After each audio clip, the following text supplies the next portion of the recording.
am ready! GMA Weather, serbisyong totoo ng GMA News. Mga kapuso, pumasok na sa Philippine Area of Responsibility ang typhoon na pinangalanang Ining ng Pag-asa. Namataan ang mata nito 1,305 kilometers dyan sa may silangan ng Apari, Cagayan at may lakas ito ng hangin na nasa 170 kilometers per hour malapit sa gitna at bugsong umaabot naman ng 205 kilometers per hour. Kikilos ito pakanluran, hilagang kanluran sa bilis na 25 kilometers per hour.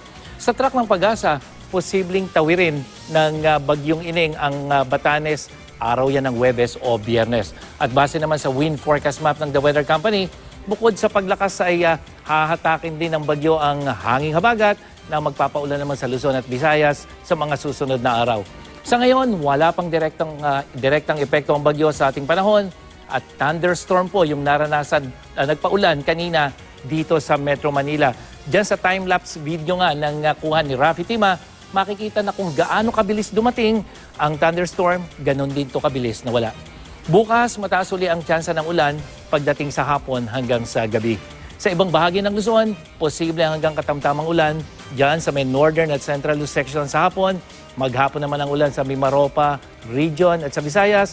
Asahan ang ulan sa maghapon habang sa Mindanao, uulanin ang western section sa umaga at sa hapon, uulanin na rin ang natitirang bahagi dahil po yan sa habagat. Magtani, nag-post po si Kiko de la Cruz sa magtanong kay Magtani. Itong kanyang tanong, magkakaroon ba raw ng tinatawag na Fujiwara effect ang bagyong Ining at bagyong Atsani? Yung Atsani na ngayon ay nasa labas pa ng ating PAR, Magtani?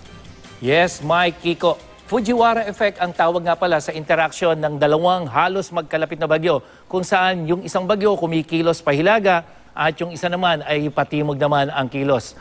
Pangalawa, sa ngayon kasi, yan yung tinatawag nating parang nag-iikutan yung dalawang bagyo. Pero sa ngayon, mabilis kasi ang kilos nitong bagyong si Ining at dahil patuloy ang paglayo nito dyan sa typhoon at Sani sa may Pacific Ocean, sa ngayon, mababa ang tsansang magkaroon ng interaction nitong dalawang bagyo. Yan ang latest mula sa GMA Weather. Ako po si Nathaniel Cruz. Magplano para sigurado. I am ready. Serbisyong totoo ng GMA News.